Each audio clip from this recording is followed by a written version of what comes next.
Ada seorang kaya, hartanya banyak. Dia naik kereta yang besar, megah dan mewah.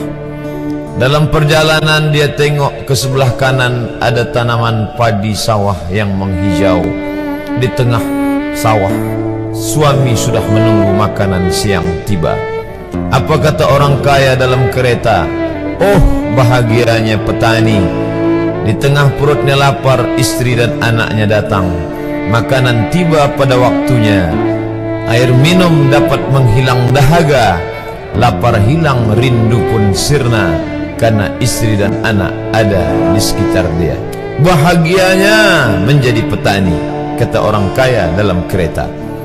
Masa orang kaya berpikir bahwa dia tidak bahagia? Si petani yang bersama anak di pondok tua itu pula memandang orang kaya di atas kereta. Apa kata dia? Betapa bahagianya orang kaya naik kereta, sedangkan aku hanya duduk di pondok yang tua. Maka pada hakikatnya manusia ini dua-duanya tak bahagia. Lalu sebenarnya bahagia itu di mana? Ada seorang anak yang sedang belajar di college university. Maka dia berkata, alangkah bahagianya kalau saya dapat BA. Selepas dia dapat ijazah BA, lalu dia berkata, aku tak bahagia. Alangkah indahnya bila dapat master. Manakala dia dapat master, dia berkata, oh, betapa bahagianya kalau dapat PhD. Selepas PhD dia berkata, susahnya PhD, belum juga dapat kerja. Selepas dapat kerja dia berkata, alangkah bahagianya kalau menikah. Selepas menikah dia berkata, aku tak bahagia sebab orang selalu tanya, dah punya anak apa belum? Selepas punya anak, dia pula berpikir untuk menikah sekali lagi. Jadi sebenarnya bahagia itu punya siapa? Oleh sebab itu bila kita baca kitab-kitab, maka makna sa'adah, kebahagiaan, orang yang bahagia sa'id, bahagia adalah insyirahus sadr, ketika hati terasa lapang apapun yang datang. Kalaulah pelajar yang mendapatkan BA itu hatinya lapang, tentu dia bahagia. Kalaulah petani yang berada di tempat rumah tua itu hatinya lapang, tentulah dia bahagia. Kalaulah orang kaya dengan kereta yang besar itu hatinya lapang, tentulah dia bahagia.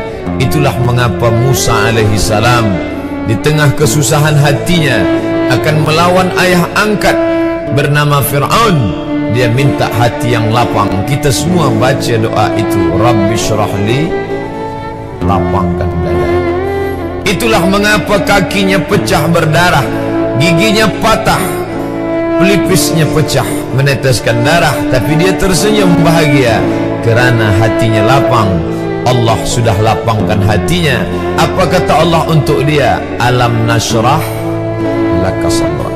Itu beza Muhammad dengan Musa.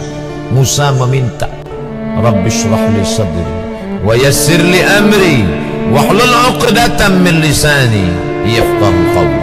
Sedang Muhammad tidak meminta, belum meminta, Allah dah bagi pada dia. Apa kata Allah?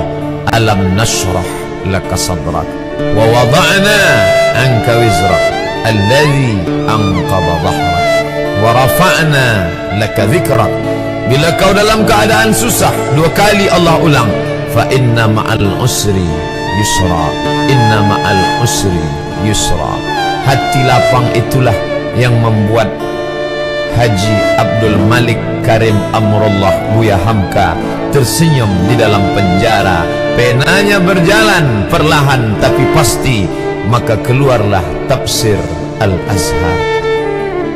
Hati yang lapang itu juga membuat Said Qutb tersenyum menghadapi tiang gantungan.